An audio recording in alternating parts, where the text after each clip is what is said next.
எல்லாருக்கும் வணக்கம். நடிகர் ரஞ்சித் சார் அவர்கள் இயக்கி கவுண்டமபாளையம் திரைப்படத்தோட ரிவ்யூ ஷோ இப்போ தான் பார்த்து முடித்தோம். ஒரு 2 வாரத்துக்கு முன்னாடி இந்த படம் திரையரங்குகளில் வெளியாக வேண்டியது. சில தியேட்டர்களில் படம் வெளியிட பாதுகாப்பு அந்த மாதிரி விஷயங்கள்லாம் கருதி படம் வந்து வெளியிட அவங்க அனுமதி தரலை. அதனால் இவங்க கோர்ட்டுக்கு போய் படத்தை வெளியிட ஒரு அனுமதி வாங்கிக்கிட்டு, இது வந்து எதனால் இப்படி ஒரு திரைப்படத்துக்கு இப்படி ஒரு பிரச்சனை வருது அப்படின்னு தெரியல. இது வந்து தணிக்கை செய்யப்பட்ட ஒரு திரைப்படம் தான். அதாவது சென்ட்ரல் கவர்மெண்ட் சென்சார் போர்டில் வந்து சர்டிஃபிகேஷன் பண்ணப்பட்ட ஒரு படம். ஸோ இந்த படம் இவ்வளோ பிரச்சனைகளை தாண்டி இந்த படம் எங்கே வெளியாகுதோ அந்த திரையரங்களுக்கு நீங்கள் போய் இந்த படத்துக்கு ஆதரவு கொடுக்கணும். முதல் கோரிக்கை அது. அப்புறம் படம் வந்து இப்போ தான் பார்த்துட்டு வெளியே வந்தோம். ரொம்ப ஸ்ட்ராங்கான ஒரு கண்டென்ட் சொல்லியிருக்காரு. என்னென்னா 2020 வந்து நான் திரௌபதி திரைப்படம் பண்ணேன்.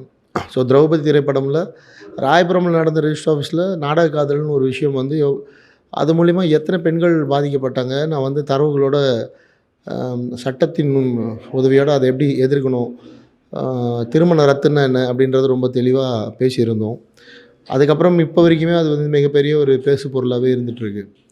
இப்போ கவுண்டமபாளையம் திரைப்படமும் அது மாதிரி நான் வட தமிழ்நாட்டில் நடக்கிற நாடக காதல் பற்றி பேசியிருந்தேன். அவர் வந்து கொங்கு பகுதியில் அவர் கேள்விப்பட்ட சம்பவங்களை தொகுத்து ரொம்ப கமர்ஷியலாக, திரௌபதி ரொம்ப ராவாக இருக்கும், இவர் வந்து ரொம்ப கமர்ஷியலாக அவருக்கு இருக்க ஒரு பட்ஜெட்டில் பணம் சம்பாதிக்கணும் அப்படின்ற ஒரு மோட்டிவேஷன் இல்லாமல் படத்தை மக்கள்கிட்ட கொண்டு போய் அந்த விழிப்புணர்வு ஏற்படுத்தணுன்ற ஒரு நோக்கத்தோடு பண்ணியிருக்காரு.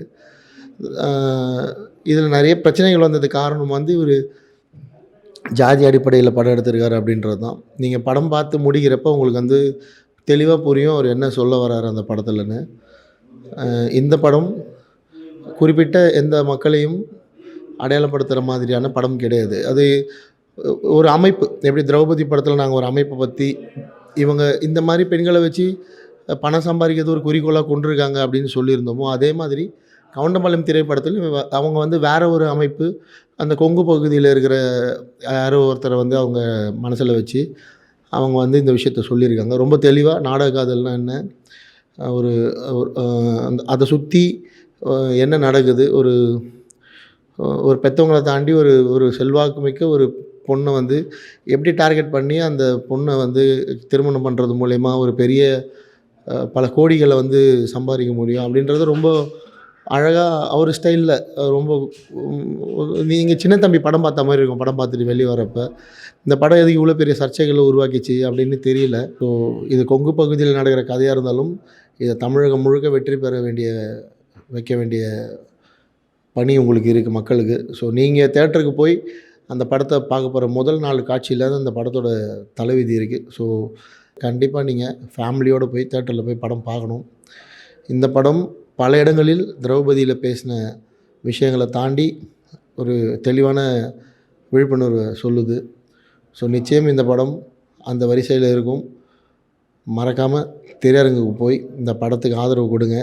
கவுண்டமபாளையத்தோட வெற்றி இந்த மாதிரியான படங்கள் ஒரு 3 வருஷத்துக்கு ஒரு வாட்டியாவது வந்து மக்கள்கிட்ட விழிப்புணர்வு ஏற்படுத்த மிகப்பெரிய உதவியாக இருக்கும்.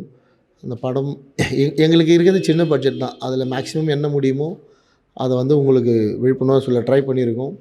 ஸோ குடும்பத்தோடு போய் இந்த படத்தை பார்த்து சப்போர்ட் பண்ண வேண்டியது உங்கள் கடமை. நிச்சயம் பண்ணுவீங்க நம்புகிறோம். ரஞ்சித் சார் அண்ட் அவங்களோட மொத்த குழுவினருக்கும் என்னுடைய மனமார்ந்த வாழ்த்துக்கள். மாபெரும் வெற்றி அடைய மீண்டும் ஒரு முறை என்னுடைய மனமார்ந்த வாழ்த்துக்கள்.